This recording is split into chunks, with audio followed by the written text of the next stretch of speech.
Kalian mau tahu apa rahasianya menjadi orang yang bahagia? Jawabannya ada di video kali ini. So, stick around!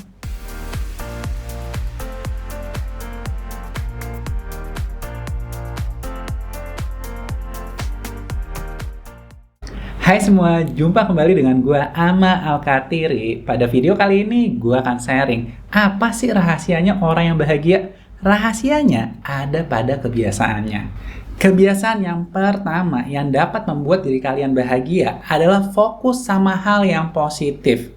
Kalian tahu gak sih, berdasarkan penelitian dari National Science Foundation, itu 80% hal yang kita pikirkan adalah hal negatif. Dan kalau kita nggak melatih pikiran kita untuk melihat hal-hal positif, maka pikiran ini akan memikirkan hal negatif dengan sendirinya. Berpikir positif itu harus dilatih. Dilatihnya dengan cara berbicara hal-hal positif ke diri sendiri dan melihat masalah bukan sebagai hambatan, tapi sebagai peluang untuk belajar dan berkembang. Mungkin di antara kalian berpikir, Bang, lo sih ngomong gampang, ngelakuinnya susah. Ya bener, gue setuju. Maka dari itu, pikiran kita itu harus dilatih layaknya otot. Otot ini semakin sering kita latih, maka otot kita semakin gede. Nah, sama kayak pikiran.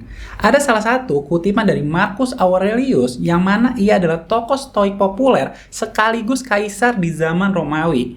Ia mengatakan, untuk membuat hidup kita bahagia, itu nggak ribet kok. Karena sebenarnya kebahagiaan itu udah ada di dalam diri, yaitu tentang bagaimana cara kita berpikir.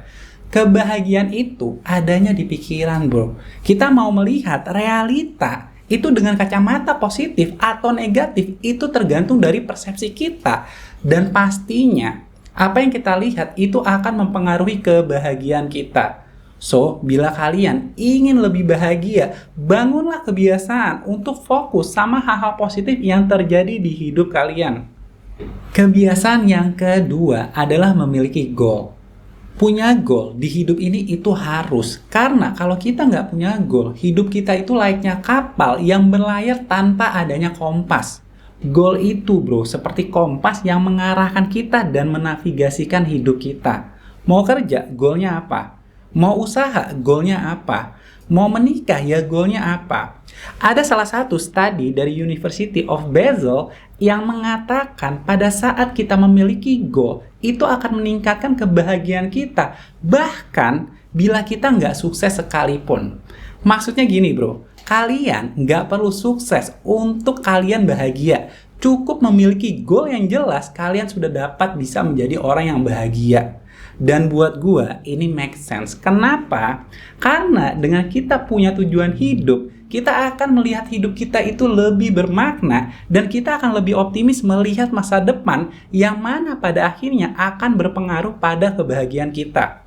Coba aja lo bayangin, lo tahu tujuan lo mau kemana dan lo mencoba membuat mimpi lo menjadi nyata. Pasti ada rasa kepuasan di dalam diri, apalagi goalnya itu berasal dari intrinsik, bukan ekstrinsik. Intrinsik itu goal yang berasal dari dalam diri. Lo mengejar goal lo itu karena yang lo kejar freedom, kebahagiaan, dan kepuasan diri. Tapi kalau lo mengejar goal lo itu berdasarkan dari ekstrinsik, yang berasal dari luar diri, itu tandanya lo mengejar goal hanya ingin menjadi terkenal, terlihat lebih keren, ataupun ingin mendapatkan validasi dari orang lain. Beberapa studi itu menunjukkan bahwa intrinsic goal itu jauh lebih bermanfaat bagi kesehatan kita secara psikologis dibanding ekstrinsik dalam waktu panjang. Maksudnya, ketika kalian mengejar goal dari dorongan intrinsik, maka kebutuhan psikologis kalian akan terpuaskan. So, bila kalian ingin lebih bahagia, pastikan goal kalian itu berdasarkan dorongan dari dalam diri. Kebiasaan yang ketiga adalah menghabiskan banyak waktu di luar ruangan. Mungkin di antara kalian melakukan WFA atau WFO yang mau nggak mau harus menghabiskan banyak waktu di dalam ruangan. Tapi bro, kalau diri kalian itu nggak terpapar sinar matahari terus-menerus, hal ini jadi nggak baik. Sinar matahari itu berguna untuk tubuh kita memproduksi hormon serotonin yang fungsinya membuat mood kita lebih baik, membuat kita tenang dan lebih fokus. Dan bila diri kita lama nggak terpapar sinar matahari, hormon serotonin kita akan benar-benar berkurang dan beresiko menyebabkan depresi. Peneliti dari Stanford University itu juga mengatakan berjalan kaki selama 90 menit di taman kota itu dapat meningkatkan mood kita dan fungsi kognitif kita. Jadi, bila di antara kalian itu memiliki suasana mood yang gak enak, kalian bisa bertanya ke diri kalian sendiri, apakah udah cukup diri kalian menghabiskan waktu di luar ruangan? So, bila kalian ingin lebih bahagia, prioritaskan menghabiskan waktu di luar ruangan, khususnya di pagi hari, agar diri kalian terpapar oleh sinar matahari.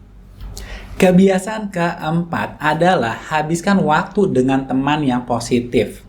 Hidup ini terlalu pendek untuk ngabisin waktu sama orang-orang yang kita nggak suka, yang selalu ngebuat kita marah, ataupun cuma jadi toksik di hidup kita. Coba aja kalian pikirin, mungkin nggak kalian bahagia bila kalian dikelilingi sama orang-orang negatif? Coba kasih komentar kalian tentang hal ini.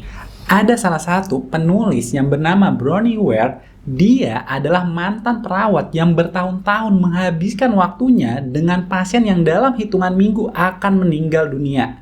Dan dia memutuskan untuk menulis buku dengan judul The Top 5 Regrets of Dying. 5 hal yang paling dikecewain sama seseorang sebelum dirinya meninggal dunia. Menurutnya, selama dia berinteraksi dengan pasien-pasien tersebut, ada 5 hal yang paling dikecewakan. Salah satunya adalah mereka berharap dapat tetap berhubungan dengan teman-temannya. Pertemanan yang positif itu adalah pertemanan yang kita inginkan.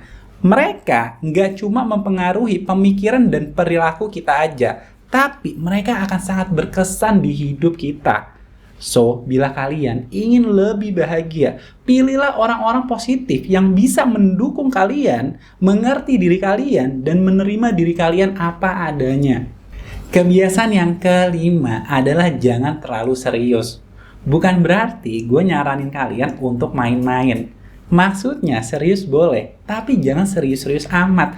Karena kalau kalian terlalu serius, nanti kalian jadi cepat tua. Yang membuat kita tua itu bukan karena usia, tapi kita lupa caranya untuk bersenang-senang. Kebayang gak kalian bergaul dengan orang yang dikit-dikit terlalu serius. Diajak bercanda nggak bisa, diledek sedikit ngambek, kita ketawa dia diam aja. Kira-kira kalau ngejalanin hidup seperti tadi, kita bakal bahagia apa enggak? Ada salah satu penelitian dari Science Daily yang mengatakan humor itu dapat mengurangi stres dan meningkatkan mood kita. Bahkan bila kita sering ketawa, itu akan melepaskan hormon endorfin dan dopamin yang akan membuat diri kita lebih bahagia. Jadi ngerti kan kenapa di sini gue bilang jalanin hidup jangan serius-serius amat, jangan kaku-kaku amat. Yang membuat kalian bahagia itu karena kalian ngejalaninnya dengan penuh canda, dengan penuh tawa dan penuh humor. Kebiasaan yang keenam adalah bersyukur. Kadang kita hidup terlalu sibuk mengejar hal yang kita nggak punya sampai-sampai lupa sama hal yang kita miliki. Kerja terus sampai lupa sama keluarga sendiri. Makan buru-buru sampai lupa rasa makanan istri seperti apa. Mau beli barang keluaran terbaru padahal barang lamanya itu masih bisa dipakai. Ya beginilah hidup tanpa ada rasa syukur. Semua terasa nggak pernah cukup. Tapi emang ada hubungannya rasa syukur sama kebahagiaan. Artikel di Harvard Health Publishing itu menyatakan kalau bersyukur itu secara kuat dan konsisten dapat meningkatkan kebahagiaan kita. Maksudnya, semakin kita bersyukur atas hal yang kita miliki, maka kebahagiaan kita juga akan meningkat. Balik lagi bro, rasa kebahagiaan kita itu nggak datang secara tiba-tiba. Tapi kebahagiaan itu berasal dari kebiasaan yang kita lakukan yang membuat diri kita bahagia. So, bila kalian ingin lebih bahagia, Tulislah setelah bangun pagi atau sebelum tidur, hal-hal apa aja yang kalian dapat syukuri. Terima kasih untuk kalian yang udah nonton video gue kali ini, dan jika kalian ngerasa video ini bermanfaat, jangan lupa untuk di like, subscribe, share, dan juga komen. Gue harapkan 6 kebiasaan ini itu dapat kalian terapkan dan lihat hasilnya bagaimana di hidup kalian. So, thank you once again. Gue Amal Katiri, and I'll see you next time.